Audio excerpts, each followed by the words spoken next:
ઋષિઓનો શ્રાપ લાગ્યો ને કૃષ્ણ પરમાત્માએ માથે શ્રાપ ધરી લીધો કે બસ મારું કામ તમે કરી દીધું,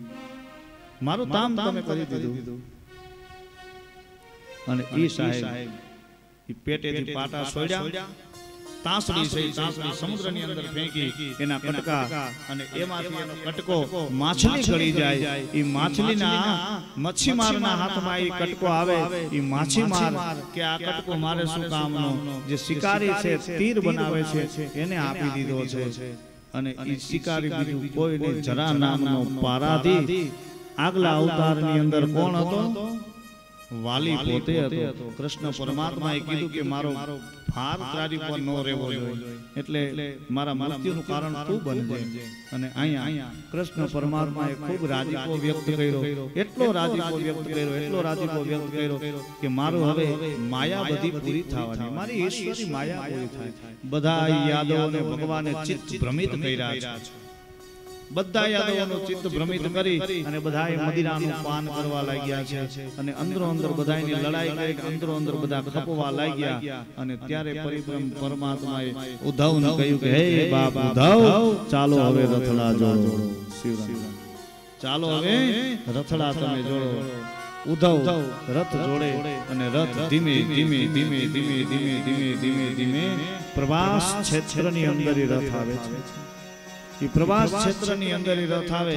અને પ્રવાસ જ્યાં પ્રાચીનો પીપળો જેને આપણે કહીએ છીએ, એ પ્રાચીના પીપળાની નીચે કૃષ્ણ પરમાત્મા કહે હવે હે ઉદ્ધવ, મને થાક લાગ્યો છે બાપ, મારે થોડી વાર વિશ્રામ કરવો છે. ભગવાન પગ ઉપર પગ ચડાવે, મૃગ જેવનો આકાર પડછાયાની અંદર મૃગ દેખાય છે. પ્રભુએ કહ્યું હે ઉદ્ધવ, બાપ મને ગળાની અંદર તૃષ્ણા જાગે છે, મારું ગળું સુકાય છે, મારા માટે થોડું જલ ભરી આવીશ. ઉદ્ધવને ખબર પડી કે ભગવાનની વાણીમાં તફાવત થયો, ભગવાનની વાણી ફરી ગઈ છે. ઉદ્ધવે કહ્યું કે પ્રભુ આપના માટે જલ ભરવા જાઓ અને તમે આવી વાતો કરો, પણ પ્રભુ બે હાથ જોડીને પ્રાર્થના કરું છું કે તમારી આજ્ઞાનો અનાદર નહીં કરું, પણ પ્રભુ તમારી સાથે રહેનારો છું, પણ પ્રભુ તમે મારી હારે દગો તો નહીં કરો ને? હે પ્રભુ મારી હારે દગો તો નહીં કરો ને? તો કે નહીં. અને ત્યારે ઈ કૃષ્ણ પરમાત્મા બેઠા છે અને ઉદ્ધવ ત્રિવેણી સંગમની અંદર જલ ભરવા માટે જાય. અને આ બાજુ કૃષ્ણની માયા થઈ, અને કૃષ્ણની માયા થતા ભગવાન કૃષ્ણએ પોતે બ્રહ્મનાદના ઉદ્ભવથી જરા નામના પારાદીને આમંત્રણ આપ્યું. જરા નામના પારાદી પોતે શિકાર ગોતે છે. એક વૃક્ષની પાછળ પડછાયો જોયો અને જરા નામના પારાદીએ જે ઋષિનો શ્રાપ લાગ્યો હતો એમાંથી જે તીર બન્યું છે, એ તીરથી ભગવાન કૃષ્ણના ચરણને વિંધી અને ભગવાનના છાતી સુધી બાણ પહોંચી ગયું છે. અને ભગવાનની છાતી સુધી બાણ પહોંચ્યું સાહેબ. જરા નામનો પારાદી ગડગડતી દોટ મૂકીને કહ્યું હે પ્રભુ મને માફ આપો, મને ખબર નથી, મને એમ કે કોઈ મૃગ છે એટલા માટે જાણી જોઈ મેં તીર ચલાવ્યું છે. અને ત્યારે પરિબ્રહ્મ પરમાત્મા કૃષ્ણ પરમાત્મા બોલ્યા છે કે હે ઉદ્ધવ, હે જરા નામના પારાદી, કર્મની ગતિ ન્યારી છે, કર્મની ગતિ બહુ ન્યારી છે. કોઈ આજ જાશે, કોલ કાલ ગયા છે, કોઈ કાલ જવા માટે તૈયાર છે. આ જગતના પટની અંદર બધાય પાત્રો ભજવવા માટે આવ્યા છે. આજ આ કૃષ્ણ પરમાત્માનું જે તેજ છે 125 વર્ષનું આયુષ્ય આજે પૂર્ણ થવાનું છે ને કૃષ્ણ પરમાત્મા સ્વધામ વૈકુંઠ જવાના છે સાહેબ, સ્વયં વૈકુંઠ જવાના છે. અને એ સમય સંદર્ભે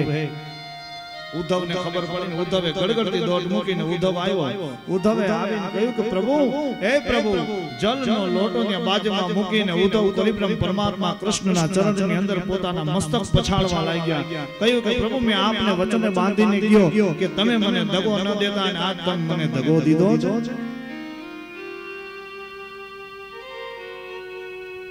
મુરલીધરા મન મોહન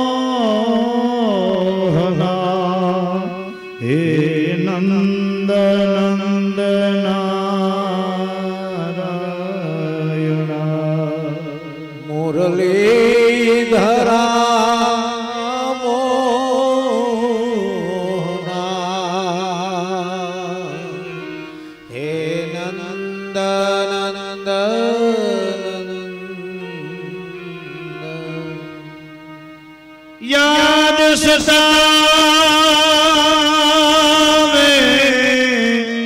યાદ સતાવે કાના રે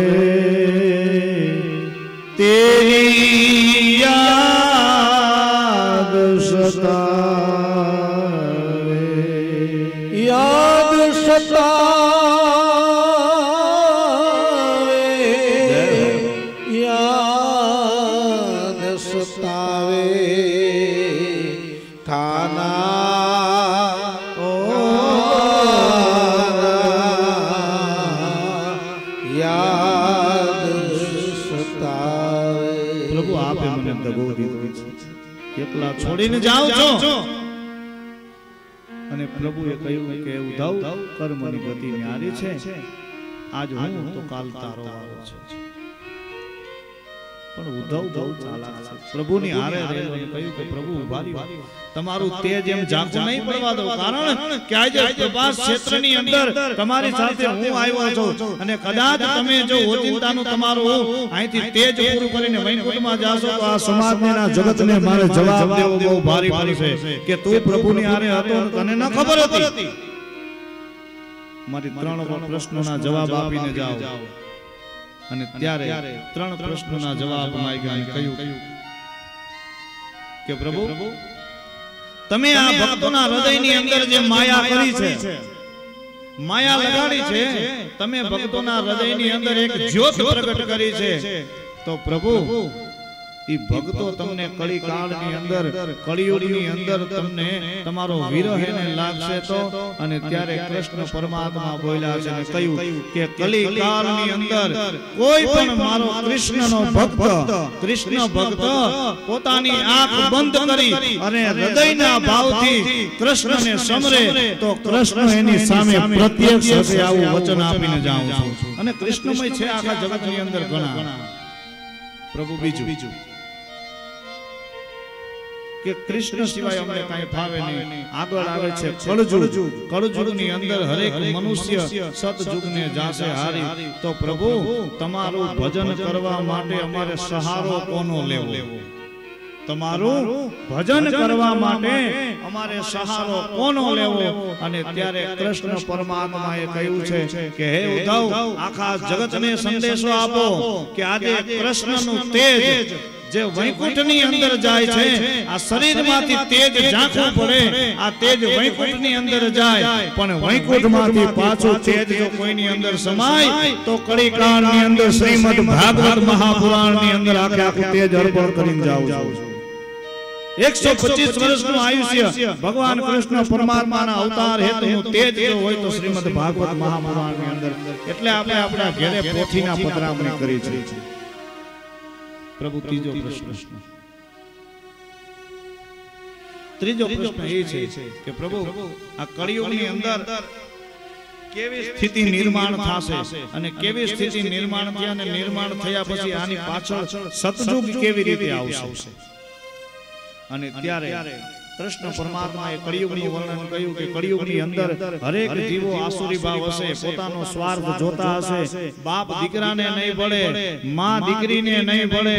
અને કહેવાય કે હારા ઘરની દીકરીઓ ઊંચા ખાનદાનના ખોરડા લાજુ લોભશે ગુણકા ઘૂંઘટ તાણશે મર્યાદા મૂકશે બાપ દીકરીની મર્યાદા નહીં રહે બાપ દીકરાની મર્યાદા નહીં રહે સાધુ બ્રાહ્મણોને આંગણે આદર સંસ્કાર કરશે પણ આંગણે બોલાવીને સાધુ બ્રાહ્મણના અપમાન પણ કરશે આ કલિયુગની નિશાની છે કલિયુગ કેવલ નામ આધાર કલિયુગ કેવલ નામ આધારા સુમિર સુમિર નર ઉતરહી ભવપાર આ કળિયુગનો પ્રભાવ કૃષ્ણ પરમાત્માનું તેજ ધીમે ધીમે ઝાંખું પડ્યું અને તેજ ઝાંખું પડી અને તેજ ઝાંખું પડતા જ કહેવાય છે કે ન્યા સોનાની જે દ્વારિકા છે એ દ્વારિકા ધીમે ધીમે ધીમે ધીમે સમુદ્રની અંદર ડૂબવા લાગી અને બધા યાદવો પણ ડૂબી ગયા છે અને ત્યારે દેવકી વાસુદેવ બેન સુભદ્રા બધાને ખબર પડે હે કૃષ્ણ હે કૃષ્ણ હે કનૈયા કરતા કરતા કરતા આવે ને ઉદ્ધવની પાસે વાત કરે ને ઉદ્ધવને પરિબ્રહ્મ પરમાત્માએ જે બધી વાત કરી ઉદ્ધવે જેને વાત કરીને કહ્યું કે હે માં કૃષ્ણને મેં કહ્યું કે પ્રભુ તમે રોકાવ અને ત્યારે પ્રભુએ કહ્યું કે મેં બધું છોડી દીધું છે હે અને ત્યારે કૃષ્ણ પરમાત્મા બોલ્યા છે કે એટલા માટે મેં એને સામે તો ન થવા દીધા અને ત્યારે કવિઓએ અને સુંદર ભક્તોનું વર્ણન કર્યું એ જી મારી મમતા એ મરે નહીં એનું મારે શું કરવું વાલો મારો દીનો એ દયાળ મમતા એ મરે નહીં એનું માર શું કરું એવા રે એ હરણીને પીયું મારો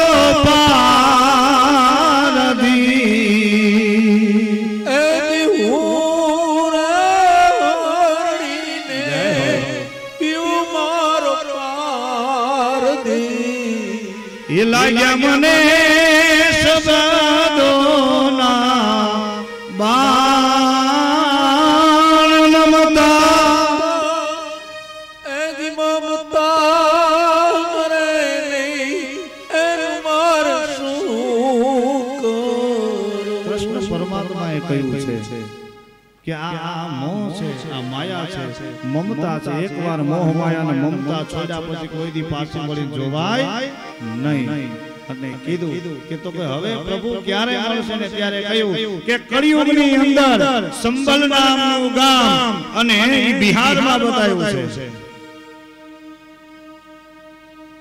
સંબલ નામના ગામની અંદર કળિયુગ ઉથાપી અને ભગવાન એક ઉચ્ચ કોટી બ્રાહ્મણના ઘરે કલ્કી અવતાર ધારણ કરવાના છે પણ એ હજી બહુ વાર છે હજી લાખો કરોડો વર્ષોની વાર છે કળિયુગનો જે આ પ્રભાવ છે કળિયુગનો પ્રભાવ કેવો છે કે જે વૃત્તિ પરિબ્રહ્મ પરમાત્માએ આપણને છોડવાની કીધી છે એ એકવાર છોડી દીધા પછી આપણને હજી એમાંથી મોહ જાતો નથી પાછા એ વૃત્તિ તરફ વળીએ છીએ એની વાત કરી આ કળિયુગનો પ્રભાવ અને ત્યારબાદ આખે આખી દ્વારિકા